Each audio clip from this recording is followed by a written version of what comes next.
coronavirus is rocking the world. Whatever we were focused on before, for the time being, all has changed.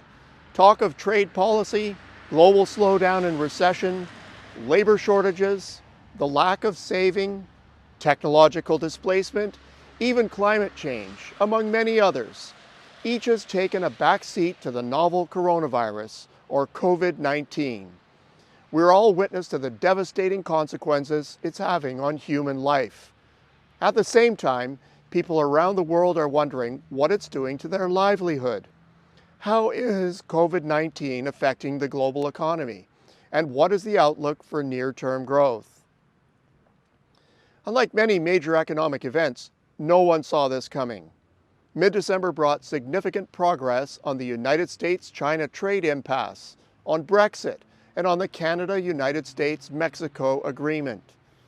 Moreover, key indicators were turning positive after a year of going the other way. We actually entered the new year with a whiff of optimism.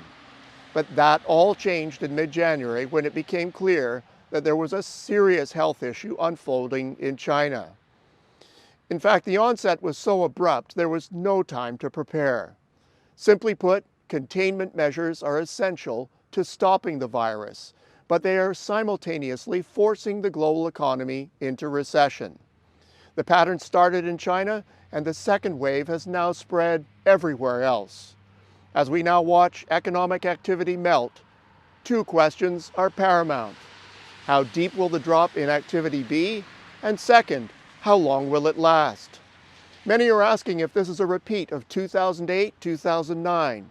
At times, it may feel that way, but there are some critical differences. First, there is a lot more financial market regulation. Financial institutions have spent the last decade recapitalizing in order to avert 2009's near collapse. Second, demand is fundamentally stronger. If we had 2008-style consumer excesses, the virus would be a catalyst for recession. In direct contrast, today there's clear evidence of pent-up demand and far more favorable personal finances. This will enable a third key difference: the uptake of aggressive monetary and fiscal stimulus.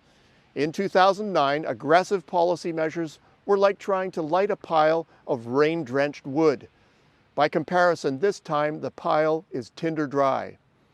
History shows that in the face of a pandemic, the economic costs are significant, but are ultimately recovered in the ensuing sharp rebound. Why? Well, sudden pervasive disruption causes a pileup of demand that no other suppliers can meet. And when the pandemic stabilizes and diminishes, the demand is unleashed when production resumes. EDC Economics' Spring 2020 Global Economic Outlook sees a short, sharp recession in the first half of this year that will have businesses the world over in need of large amounts of financial assistance. On the other side of this is a rush of aggressive catch-up growth. The global economy is forecast to eke out 1.6% growth this year before rebounding with a robust 5.3% gain in 2021. Recession will hit the developed world, where output will rise just 0.2% in 2020, but giving way to impressive 3.7% growth next year. Likewise, emerging markets will see an exceptionally weak 1.6% this year before zooming back to 6.3% growth in 2021. This forecast incorporates the March 8th oil price shock and the bulk of the interest rate adjustments made by the Federal Reserve Board and the Bank of Canada.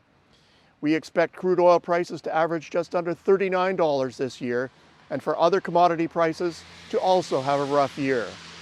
Currently, we see the Canadian dollar averaging US 72 cents in 2020 before rising back to US 75 cents next year. These numbers are based on conditions at the time the forecast was prepared. Clearly, the forecast depends greatly on new developments on both the demand and supply fronts, and any counteractive fiscal and monetary policy measures announced in coming days and weeks. While industries in every corner will be impacted by the effects of the coronavirus, some will be hit sooner than others. Anything connected to travel and tourism is facing instant duress, not the least of which are the airlines of the world. Cash concerns in all industries add risk to the financial sector. Essential services will be a government priority. So while impacted, things like food and health products and services will be a strategic priority. The bottom line, if forecasts are always a moving target, this one is zooming at warp speed. All prognosticators are likely to get the depth and duration of this debacle wrong. But if all players at the table are agreed on the dynamics of how events like this usually play out, then there's hope that we can keep the more destructive animal spirits from exacerbating or worse, prolonging this episode. Until next week, I'm Peter Hall.